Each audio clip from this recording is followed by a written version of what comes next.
Think about the last time your child finished a worksheet. They probably filled in the blanks or maybe matched some pictures to some words, and then they were done. But if you ask them 2 days later what that lesson was actually about, could they tell you? Or did that knowledge disappear the moment the paper hit the recycling bin? Today I'm sharing why I've almost entirely ditched the workbooks in favour of a method that feels like a superpower, but is actually as natural as breathing. We're talking about narration and how leaning into this natural way that our children are designed to communicate is not only easier for you as a homeschooling parent, but is actually far more beneficial for raising a generation of true thinkers. Assalamu alaikum everybody. So inside our homeschool, if you came to visit me and you looked through our cupboards, you looked on our shelves, you'd notice something a little bit strange. Aside for maths, you won't find any workbooks. Now, why is that? Because of our school experience, many of us have been conditioned to believe that we need some kind of paper proof to show that learning has happened. We also feel a sense of security when we see a child fill in that page, but we have to ask ourselves, is that child actually learning, or are they just performing a task? The traditional school system relies heavily on worksheets, and I'm sure there are good reasons for that. But in the home, I want to invite you to look at better ways to educate your children. Let's look at the statistics. According to the bookseller and the National Literacy Trust in the UK, data from 2025, so just last year, shows that 28% of 11-year-olds in England left primary school unable to write at the expected standards. That's nearly 3 in 10 children who, after years and years of worksheets, still cannot communicate effectively on paper. Even more concerning is what's happening beneath the surface. If you go to the National Literacy Trust's annual report, they found that fewer than half of the students felt capable of the actual thinking part of writing, like planning the ideas, improving their style, checking for mistakes. This tells us that we are teaching our children how to fill in boxes, but we aren't teaching them how to think. We are focusing so much on the mechanics, like spelling, grammar, that we've bypassed the training of their mind. Charlotte Mason called narration the ground plan of a child's education, and she warned that when you ignore this natural gift that your child has of telling, then you allow the child's mind to lie fallow. And if you've ever seen a fallow field, what that means is it's just empty soil where nothing is growing. When you rely on worksheets, we are essentially leaving the rich soil of our child's intellect unplanted, rather than sowing seeds of deep thought and original composition. Because that's what narration does. It teaches your child to think for themselves and be articulate in those thoughts. So what is narration? As Karen Glass mentions in Know and Tell, which is a fantastic book, you should definitely read it, she tells us that narration, while it has become well known today in home educating spheres because of Charlotte Mason, it actually dates back to the ancient world. It was one of the tools used in ancient times to educate. Likewise, it's seen in medieval times, in the Renaissance. And even today, if you go on YouTube and you watch videos about study skills and you watch those videos of people studying for 8 hours at a time, they use something and they promote something called active recall. That is narration. So it's no coincidence that this educational tool has been used successfully from the ancient times to the medieval times to modern day. Okay, so hopefully you're a little bit more convinced now that this thing called narration could be a good thing for your children. So what is it? What actually does it look like? So the most simple way of explaining this is that narration is simply telling back. Your child tells you what they understood. When you've read them a passage, they tell you back what they understood from that passage. When they see something out in nature, in the museum, on a documentary, they tell you what they learned, what they remember. That is narration. So it's important to understand, first of all, that narration is innately human. Think about your child's natural instincts. When they come running in from the garden to tell you in vivid detail about this bird that they've just seen up a tree, or when they spend 10 minutes describing a story that their granddad told them, or something exciting that they saw in the shops, or something funny that their friend said, when they're telling you back, that is narration. Our first impulse as human beings when we're told about something meaningful or we see something beautiful is to tell somebody. But some of you might be thinking, how can that possibly work? How can that be used as an educational tool? I'll tell you why. Because you're using that natural innate ability that a child has, rather than fighting against it. And as E.K. Manders famously said in the Parents' Review, we narrate and then we know. And that is what we're using here when we use narration as an educational tool. We aren't adding a new burden to your day. We're simply taking that natural telling instinct that we all have and pointing it towards their books. Let's look at the difference. This will hopefully help you understand. A worksheet might have a short passage about the Nile and then ask the child to list 3 facts about the Nile River. So your child will hunt through that passage for the facts and then write them down underneath, and then promptly forget them. But in narration, you might read a beautiful living book about the Nile, and then you simply ask, tell me what you remember. Now your child's mind has to go to work. They have to decide what was important from what I just heard. They have to think about the sequence of events. They have to use their own mind to find the words to express it. Can you see how much harder that is for the child, but also how much more beneficial that is? It's amazing. It's so natural, it's so simple, and yet it works so well. But how do you start? At what age do you start? How do you move through this? How does it actually help a child to write?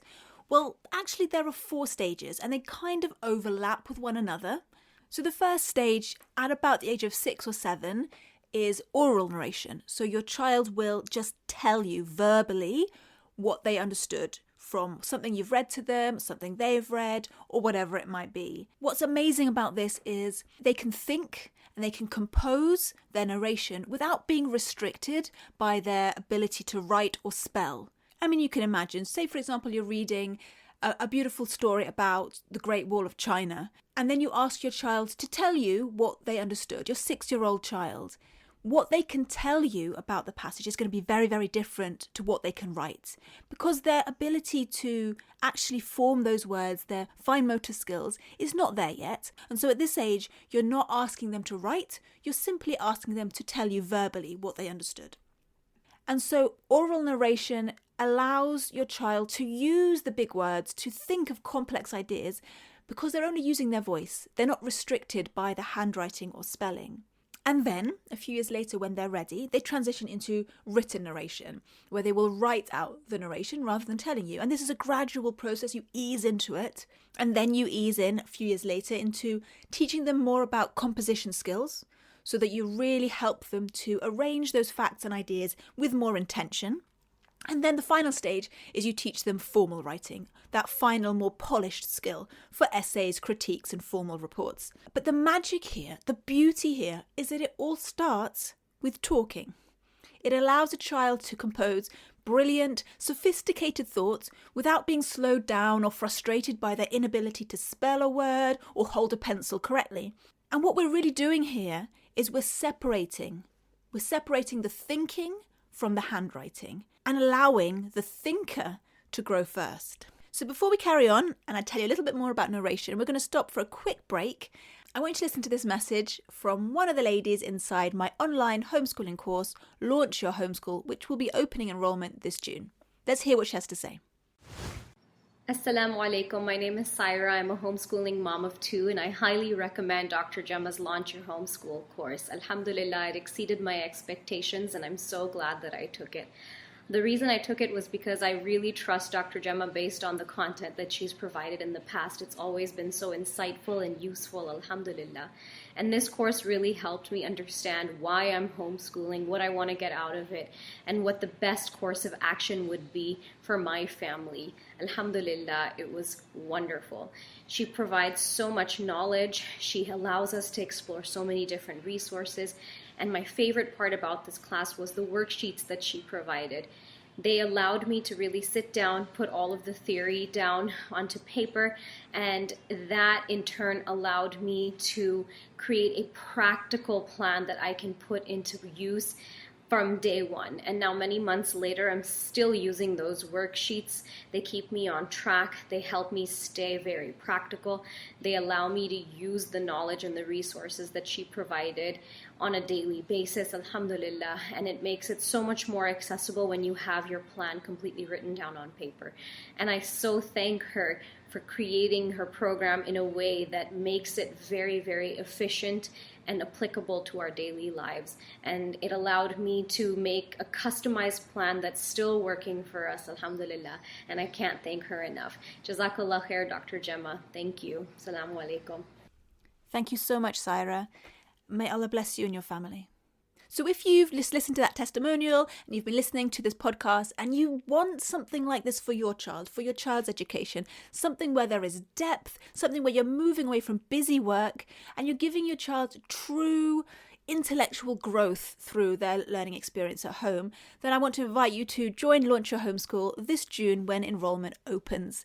And what's really exciting is we will also be doing a masterclass on narration on this very topic. We'll be diving a lot deeper into what I can offer here in this podcast episode. There is already a lesson inside the course on narration, but I want to go even deeper. I want to answer all your questions, how to do it, what to do at different ages, what to do when you encounter problems, and really dive deeper. So that masterclass will be available for you if you enroll this June and anyone else who's already enrolled in previous years. So if you'd like to know more, make sure you put your name down on the waiting list. The link for that is in the show notes to this video. I'd love to see you inside this June. But for now, let's get back to today's episode. The reason that narration beats a worksheet every time is that it's a relationship building exercise. So when a child narrates, they aren't scanning the text, searching for the right answer to a question. You know you've done that in the past. Well, your child isn't doing that when they narrate. They have to pay attention to the whole thing from the very beginning. This is training their focus from a very young age, their ability to concentrate. Charlotte Mason says that in the act of narrating, every power of the mind comes to play. They have to perceive it, they have to imagine it, and then they have to retell it. So let's again think of an example. Say you read the story of Prophet Nuh to your child, and then you ask him to tell it back. First of all, he has to be concentrating the whole way through, really focusing on the story. This is going to help his retention. Secondly, he then has to order his thoughts. Okay, what was the most important points? What do I want to talk about? He has to think of the sequence of events. Then he has to find his own words and his own way to express it. And then he has to deliver.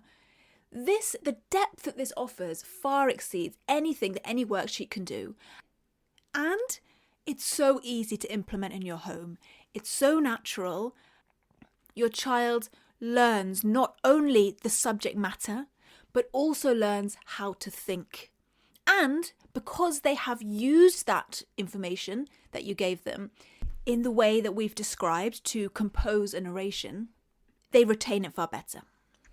And then in the future, if they ever meet that topic again, it's not just a dry fact. It's like meeting an old friend. Because they've built a relationship with that knowledge, with that book, because they told it back in their own words. I understand if you are reluctant, if there's a pushback to what I've said here today, and you're reluctant to let go of the worksheets. But I would love to challenge you, at least this week, to pick one book and read together, and then just ask them, what do you remember? Don't correct them, don't prompt them for a specific answer, just listen, and you'll see that their mind is starting to work in a way that no worksheet ever could. Thank you for joining me here today. And remember, if you are interested in our online homeschooling course, Launch Your Homeschool, make sure your name is on our mailing list. I'll put the link in the show notes. And then when there's more information ready, you'll get sent that. If this episode was useful, if you found it beneficial, please share it out with your friends in your WhatsApp groups, on Facebook, wherever you meet up with your homeschooling friends online. And until next time, Assalamu alaikum.